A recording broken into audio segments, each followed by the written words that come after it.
voltamos ao vivo com Roberto Rodrigues, coordenador do Centro de Agronegócio da Fundação Getúlio Vargas.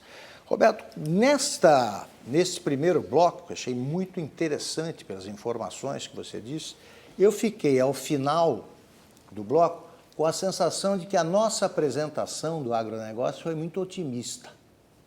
Quando a gente fala do desempenho vigoroso, que realmente foi, do agronegócio neste ano, né, no ano passado, mas fiquei achando que era otimista porque me ficou a impressão de que poderia ser muito melhor. É isso? Sim e não. Sim, se tivéssemos políticas públicas que conferissem, por exemplo, uma estabilidade de renda para o setor ao longo do tempo, como é nos países desenvolvidos todos, em que a política pública considera que o agronegócio, a agricultura, a pecuária particularmente, sofrem riscos e ameaças que os setores não sofrem. Natureza, vai chover, não vai chover, tem produção, os preços são muito voláteis, então no mundo todo tem o seguro rural que garante uma estabilidade dessa renda. Aqui nós estamos engatinhando nesse processo ainda. Então, poderíamos se tivesse mais políticas públicas. Porém, tem um outro fato, que é o fato que determinou os bons preços nos últimos anos. O que aconteceu no mundo, na agricultura, nos últimos anos, depois de 2008, 2009, quando veio uma grande crise financeira mundial? As populações que cresceram mais foram as dos países emergentes, nos quais a renda per capita cresceu quase 3 vezes mais na média o que cresceu a renda per capita dos países ricos. Não que a renda per capita dos emergentes ficasse maior que a dos ricos, mas cresceu 3 vezes mais. O que aconteceu? A demanda explodiu. Tem um número interessante. Um homem ganha $50 mil por mês. Passa para $100 mil, provavelmente ele não vai comer nenhum ovo a mais por ano. Por quê? Porque com $50 mil ele gasta tudo que precisa da agricultura. Comida, roupa, sapato, papel, tudo da agricultura ele tem barato no salário dele. O homem ganha R$500, passa para 1.000, ele triplica a demanda da agricultura. O que aconteceu foi isso no mundo inteiro. Os países emergentes aumentaram as populações e daqui para frente, quase 90% do aumento das populações no mundo dar-se-á... Aumentou a demanda. Então aumentou a demanda. Aumentou a demanda de uma forma brutal. E a agricultura não teve a elasticidade para responder rapidamente a essa demanda. Aumentou menos depressa que aumentou a demanda. Então os preços subiram. Tá claro. Os preços subiram, foram realimentados por fundos de investimento, que trocaram seu risco por um risco menor, que era da agricultura. Tinha uma diferença entre oferta e demanda, então tinha uma condição de investir. Então os investimentos, a especulação financeira, levantou mais ainda os preços dos produtos agrícolas. Resultado, todo mundo saiu plantando. O mundo inteiro plantou. Como consequência, os custos subiram, porque tem mais adubo, precisa de mais máquina, mais semente, mais defensivo, mais mão de obra, então os custos subiram de produção. E os preços começaram a cair, porque todo mundo plantou, os preços começaram a cair. Então nós estamos diante de uma situação, Augusto. Imagina uma coisa, imagina um desenho de uma criança desenhando um morro. Imagina um morro e um trem subindo o morro. A locomotiva é o preço agrícola e os vagões são os preços dos insumos, do adubo, da semente, da mão de obra, do defensivo. É do mundo isso aí. Quando os preços agrícolas sobem, todo mundo ganha dinheiro em cima da agricultura que sobe. Mas quando a oferta se equivale com a demanda, os preços começam a cair. A locomotiva desce o morro. Os vagões estão subindo ainda. Então tem custos subindo e preços caindo. É o descasamento de renda, Roberto, um exemplo que atrapalha muito a agricultura. Então tem que ter políticas públicas para impedir esse tipo de coisa, essa ciclotimia. Um exemplo disso é Mato Grosso agora, né? Tá na safra e deve plantar muito milho, né? E o milho está com preço baixo, ridiculamente né? baixo. Então nós vamos ter aí um estoque de 15 milhões de toneladas de milho lá, né? O que fazer com esse milho, né? E aí agora surge a ideia de se fazer etanol de milho. Como resolver esse problema do Mato Grosso? Que é cíclico, sempre acontece. Esse problema só tem uma solução, Bruno. Logística. Enquanto resolver o negócio de ferrovia, rodovia, hidrovia, porto para escoar competitivamente com outros países concorrentes nossos, esse milho, vão ter esse problema sistematicamente. Então, etanol de milho é uma solução interessante. Mas o dia que tiver logística, será que ele valerá a pena? Então tem que estudar muito essa Agora, esse Roberto, você Mas esteve... a logística é fundamental. Esse é muito interessante que esse assunto levantado pelo Bruno e que você está comentando. Agora, pergunto, você que esteve no governo, você conhece muito bem os dois lados. Há um discurso do governo que a logística avança bastante, há outro discurso da oposição dizendo que não é nada disso. Afinal, como é que está esse negócio das ferrovias? Estão construindo? Estão construindo, eu não gosto por causa desse gerúndio, né? Estão sempre construindo e não terminam. Por que nada é inaugurado? É um tema complicado, Augusto, mas eu vou tentar ser justo nesse processo. A verdade é que nos últimos 20 anos, praticamente não se investiu em logística no Brasil. Nenhum governo investiu em logística no Brasil. O sistema ficou muito parado, né? E o governo Dilma, que tinha o PAC como um elemento central de orientação na área de logística, começou a mexer nisso. No começo do governo, ela estabeleceu as regras para as concessões de rodovias e ferrovias e as regras não tinham lucro. Então, ninguém vai investir no negócio, vai ter lucro. Aí mexeu um pouquinho, deu uma melhoradinha, ninguém se aproximou das concessões. No final do ano passado, mudaram as regras, dando um lucro para quem investisse em logística nas concessões de rodovias. Então, surgiram as primeiras rodovias, as primeiras concessões foram feitas e com sucesso.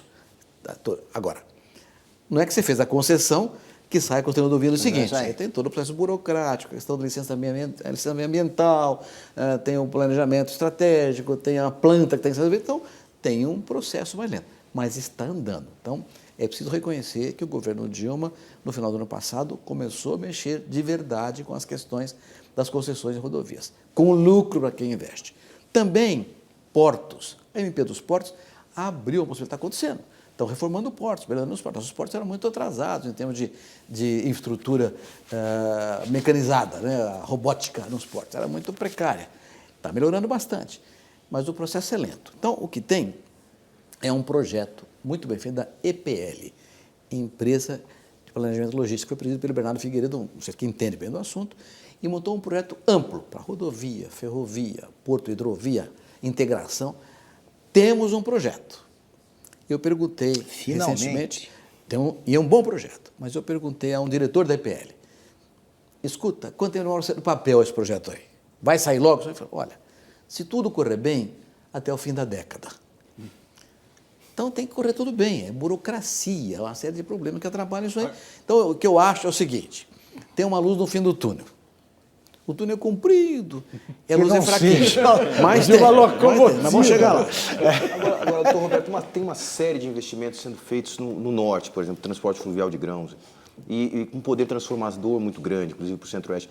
Como é que o senhor vê isso? Aumenta realmente muito a competitividade do agronegócio brasileiro, essa saída pelo norte de exportação, até Sem pensando dúvida. em Canal do Panamá no futuro? Sem dúvida, Fernando. Sem dúvida vai aumentar, vai reduzir a distância financeira da E sua ambientalmente é possível fazer essas Não obras entendi. ambientalmente, do ponto de vista logístico? Tem que haver as licenças ambientais todas. Esse é um processo muito lento, demora muito. Há portos privados lá em Santarém que demoraram anos para ser licenciado ambientalmente.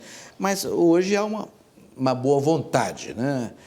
A atual ministra do Meio Ambiente, a professora Teixeira, ela é muito proativa em relação, a Isabela Teixeira, em relação a esse tema. Eu acho que a gente tem esperança que as coisas andem mais depressa. E não é só a ferrovia, a rodovia, o porto, a armazenagem. O plano de safra do ano passado, o governo foi muito interessante, colocou 25 bilhões de reais para armazenagem, 5 por ano. Ainda não saiu, mas o processo está andando. Então, eu acho que o elefante começou a se mexer. Depois de 20 anos hibernando, começou a se mexer. Roberto, e a cabotagem? Parece palavrão, né? Cabotagem. O que é cabotagem? Explica, por favor. Então, Mas é um negócio interessante. cabotagem é a navegação ao longo da costa, né? Então, você pega o milho do Paraná e manda para o Nordeste de navio muito melhor do que mandar de caminhão, que é muito mais caro, né? O problema da cabotagem é que a legislação brasileira exige que a cabotagem seja feita por companhias brasileiras. Só, não pode ter companhia estrangeira navegando. Então, isso atrapalha um pouco, é um cartório que tem que ser mexido, né? mas aí é uma outra conversa. Daniel está querendo fazer uma Roberto, pergunta. Você falou E Maurício? agora sobre... Você mencionou alguns nomes do governo, falou ministra Isabela Teixeira, enfim, falou do Bernardo Figueiredo, que já não está mais. Nesse momento, especula-se quem será o próximo ministro da Agricultura. E o nome que aparentemente é o mais forte é o da senadora Cátia Abreu. A senadora Cátia Abreu saiu de um lado do espectro político para o outro e se aproximou do governo. Ela era do Democratas, depois foi para o PSD, se aproximou bastante do governo ao ponto de nutrir PMDB, expectativas, está no PMDB agora, ao ponto de nutrir expectativas de ser ministra da Agricultura. O que o senhor pensa sobre a possibilidade de Cátia Abreu ser a ministra da Agricultura e sobre essa sua rápida aproximação do governo? Bom, eu acho que a Cátia Abreu será uma excelente ministra da Agricultura. Ela conhece profundamente o assunto, é uma mulher batalhadora, firme, dura, aquilo que ela quer fazer, ela luta intensamente por aquilo, por isso foi oposição dura no passado e hoje está numa posição mais próxima à presidente da República, graças ao tema dos portos. Elas trabalharam muito próximas no tema da reforma dos portos, da MP dos portos. Então, ela está muito próxima da presidente e eu acho que ela tem competência para ser uma boa ministra da Agricultura, né? Há uma resistência ao nome dela na bancada ruralista, mas eu acho que ela vai desmanchar tudo e tem condições de ser uma boa ministra. E é importante, é o seguinte, viu? O Ministério da Agricultura nos últimos anos ficou, de certa forma, ele é do PMDB, né? Então tivemos ministros, uns bons, outros que não conheciam muito a agricultura, mas era ministério do Mas faz sentido PMDB. entregar um ministério para um partido? Então, o certo é ter meritocracia, né, Augusto? É ter um ministro bom. Mas você vê como são as coisas. O ministro que estava lá anterior, que era o Antônio Andrade, saiu para ser vice-governador de Minas Gerais, foi eleito, e no lugar dele ficou o Neri Geller, que era o secretário executivo dele, que é um produtor rural no Mato Grosso. É um grande ministro. Está vendo o trabalho que é do PMDB, é da cor do PMDB, mas é um grande ministro. A Cátia Abreu é do PMDB, será uma grande ministra. O Neri continuando, ou Cátia Abreu entrando, teremos um Ministério da Agricultura hoje, espero que com um horizonte muito bom. Maurício e Matheus Schertz. Professor, nesses últimos anos, nós temos visto muitas publicações científicas fazendo críticas a muitas medidas adotadas pela agricultura no Brasil. E quando eu digo temos visto publicações científicas, eu me refiro a estudos que foram avaliados, escrutinados e publicados em revistas, né, altamente conceituadas. Neste ano, por exemplo, e até pegando o gancho que o Matheus levantou com o senhor agora há pouco, sobre o senhor afirmou, é necessário recompor a Mata Atlântica e tudo mais. A revista Science, por exemplo, em abril, mostrou que uma das consequências da anistia do Código Florestal foi a redução de 50 milhões de hectares para 21 milhões de hectares da área que deveria ser recomposta com base na legislação anterior. Isso não teve resposta. Vários estudos, a gente não vê a resposta desses outros setores da agricultura.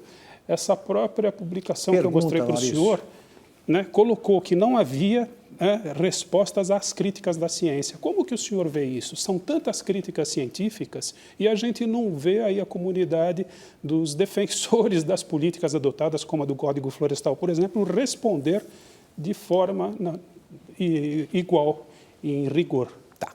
Bom, Código Florestal é tema polêmico, difícil de resolver. Ficamos 10 anos discutindo no Congresso, em audiências públicas, o deputado Aldo andou pelo Brasil inteiro fazendo audiências públicas, tentando encontrar um caminho do meio. Eu acho que o Código Florestal é uma coisa interessante. Ele não é bom, mas é o possível. E tem uma característica muito interessante. Ninguém gostou, nem os agricultores e nem os ambientalistas. O que significa que é equilibrado. Se só um lado gostasse, seria desequilibrado. Então, eu achei melhor que ninguém tenha gostado dele. Você gostou? Eu gostei por causa disso, é equilibrado. Agora, eu tenho críticas, grandes críticas ao Código Florestal. O que o setor agrícola não gostou no Código Rural? Não gostou da numerologia, né? Por que tem que ser 80% EPP no Amazonas, na Amazônia e não 70% ou 90%? Por que 20% aqui no Sudeste, não 35% ou 17%? Por que X metros de mata de APP na margem do rio e não X mais 2 ou Queria 2X? Por que? Não é, eu acho que o que faltou, a minha visão, o que faltou é ciência no Código Florestal, mais ciência. Tem que ser X% por tais e tais razões. Na declividade tal tem que ser tanto por razões científicas, para acabar com especulação, com denegrir as decisões tomadas. Então, eu acho que o Código Florestal ficou imperfeito por causa disso. Faltou ciência. Mesmo assim, eu acho que tem algumas coisas formidáveis no Código Florestal. Primeiro é o CAR. O Cadastro Ambiental Rural vai mudar a agricultura brasileira. Todo mundo vai ser obrigado a declarar o que tem. E, Maurício, eu não gosto da palavra anistia que você falou. Eu não acho que houve anistia no Código Florestal. O Código Florestal é muito claro. Até 2008, acho que junho de 2008, se não me engano, de lá para cá, quem fez errado vai pagar a multa de qualquer jeito, não tem anistia nenhuma. De lá para trás, quem fez errado terá uma condição de ou pagar a multa ou recompor a sua floresta com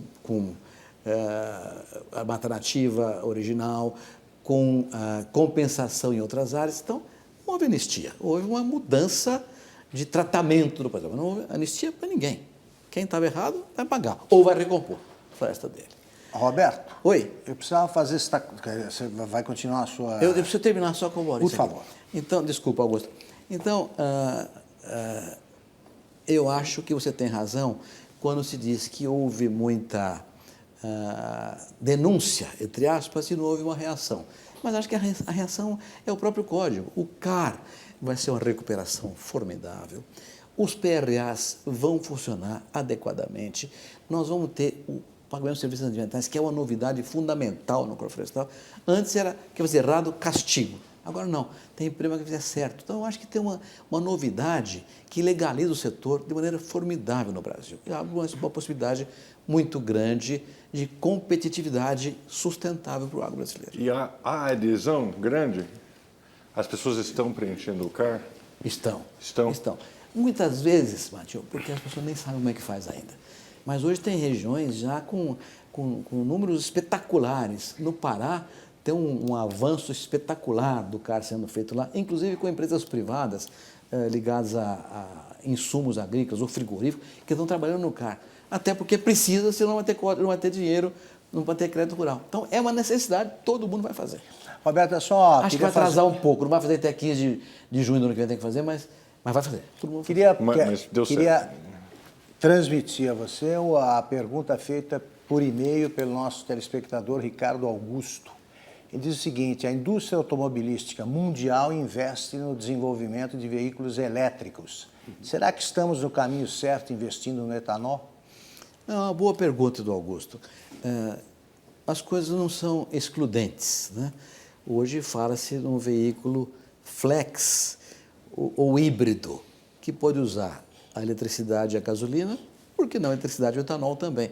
Então, as coisas não são excludentes. Acho que as três hipóteses são favoráveis. Um carro flex, gasolina e etanol, um carro flex, eletricidade e gasolina, um carro flex, eletricidade e etanol. Tudo é possível em nome da defesa da sustentabilidade. Roberto, mas etanol de milho é uma boa ideia?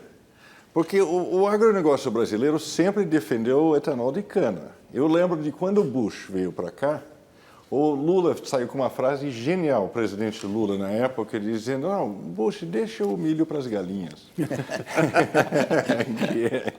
Porque, se eu me lembro direito, assim,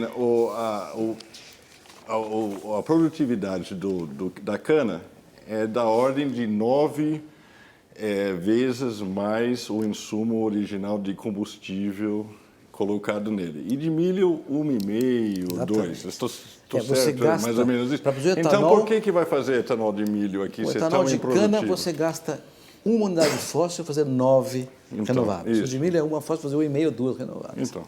Além do que, o etanol de cana produz mais de 70 litros por hectare, e o de milho muito menos do que isso. Então, é muito mais sustentável de cana, indiscutivelmente.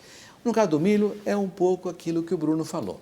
A remuneração do milho, por fatores ligados à logística, a inadequação logística para tirar o milho do centro-oeste, é tão barato o milho lá que não paga o custo de produção. Então, fazer etanol é uma alternativa à má economia imposta pela falta de logística. Roberto, Oi, mas só terminar aqui. sim. Até porque... Mas seria uma solução de uma vez só desse ano, não seria permanente? Não, tem esse negócio vai evoluir, né? Porque a gente vai aumentar a produtividade do milho, vai dar outra coisa, mas é um processo de longo prazo. Vai ter que fazer o negócio da segunda geração, tem toda uma parafernália tecnológica. Mas hoje já ficou mais viável fazer etanol de milho, inclusive no Canadá e nos Estados Unidos, porque o que resta da destilação, uma massa, Sim, a palha.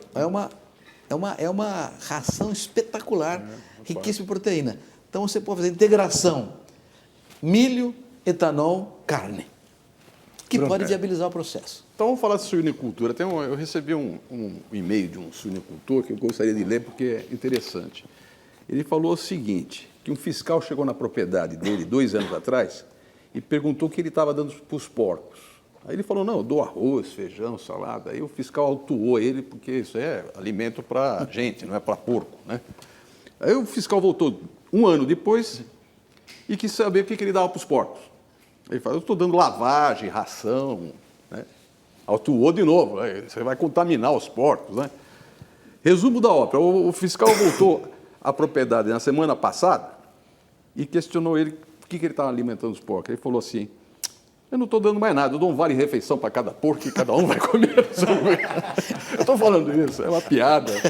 Mas é o que está acontecendo na agricultura hoje, né? Você tem excesso de regulamentação, você tem uma regulamentação, acho que, mais rígida do que na cidade, né? Você tem problemas de gente que é acusada de ter trabalho escravo, que nem sempre é assim. Pergunta, Bruno. Eu queria saber, o que você acha disso? Existe, você que esteve lá no Ministério, existe excesso de regulamentação para a agricultura? Eu não sei se é excesso de regulamentação ou excesso de burocracia, né? Vou dar um exemplo que você conhece muito bem, a questão de novas moléculas de defensivos agrícolas, né?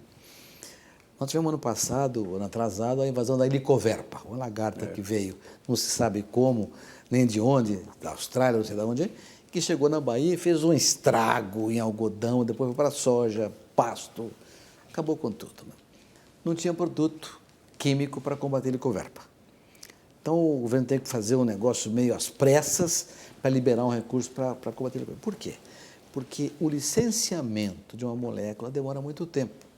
Ele é feito por 3 entidades, o Ministério da Agricultura, o IBAMA e a Anvisa. E é um processo burocrático. Ah, mas tem gente que...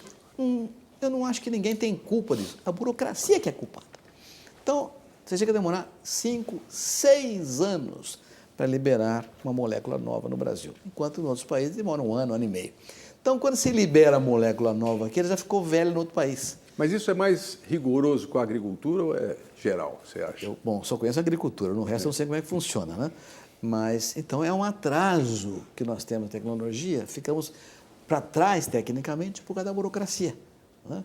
E isso tem que ser resolvido, tem que ter agilidade nesse processo, né? Vamos para mais um rápido intervalo e já voltamos com Roberto Rodrigues, coordenador do Centro de Agronegócio da Fundação Getúlio Vargas.